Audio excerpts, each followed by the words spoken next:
My name is Jarvis Buchanan.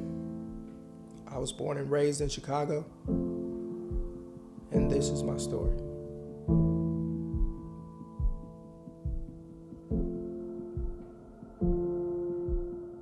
My mom passed in the year of 2000.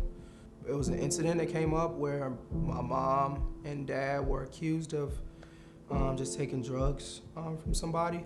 The word kind of got around about who stole the drugs or whatnot, and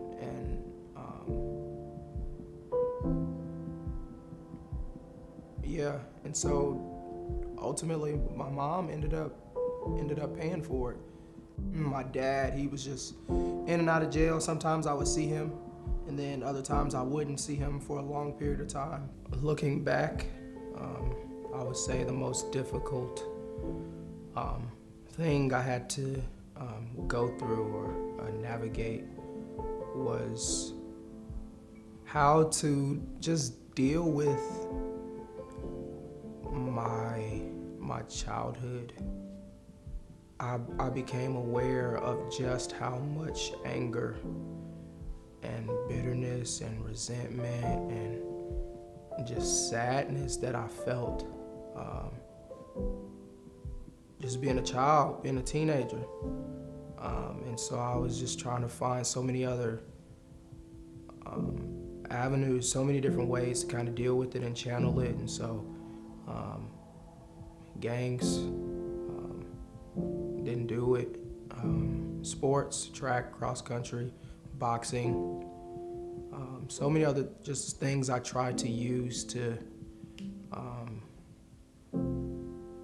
process and deal with what I was going through. I don't think I had a relationship with an adult that was positive until Slam. So my first time meeting Manny at Slam, he's always, I don't know, smiling, give me a hug, shake my hand. I could just tell that he was a genuine dude. What I remember from meeting Jarvis was that he was super goofy.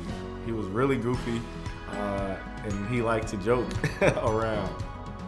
When Jarvis was in high school, he would come over to the house. We would have dinner, and we would talk around the table, and then we'd make our way to the living room, where we talk about the Bible, we talk about Christianity, we talk about life in general. I guess leading me to the Lord, Manny was the model, the encourager, and so a lot of, even just my, the way that I study the Word now, just like different things that I do, sitting at a desk, open up a Bible, having something to drink, those are things that I saw Manny do. To me, God is his father. His father, sustainer. And looking back,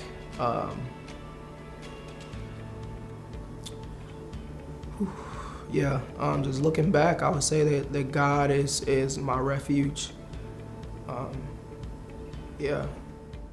The moment I realized that our relationship was changing was when he was in college. When I went away to college, I experienced a different kind of dynamic, but I knew, like, I would just FaceTime Manny and he would answer the phone, and we would talk, and he was always just quick to open up scripture. He was quick to pray. He's quick to, like, hey man, I'm gonna check in with you. Going away to college, and the more that I heard about, oh, this friend passed away, and this friend passed away, and this friend is homeless now, and this friend overdosed, and this friend overdosed. The more that I heard those stories, I sat there and I asked myself, I'm like, man, wait, but I'm still here. The only other thing that I could do was to come back and to invest in lives here in Chicago.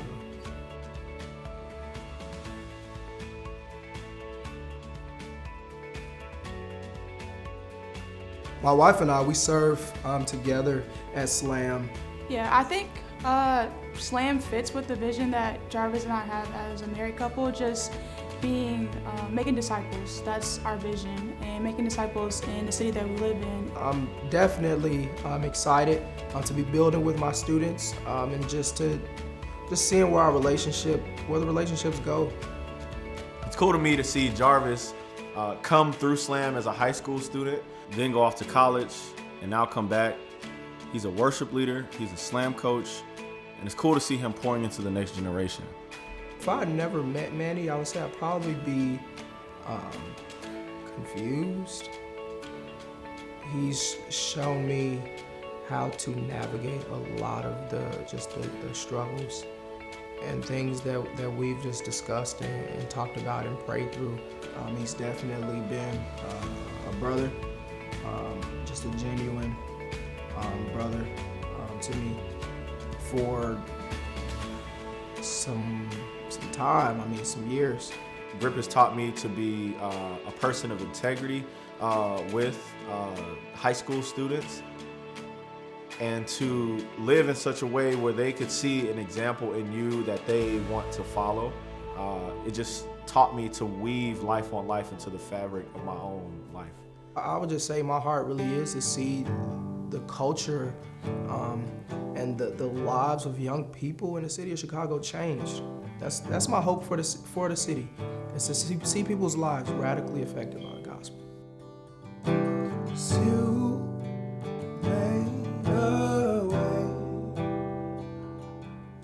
when our backs were against the walls, and it looked as if it was over.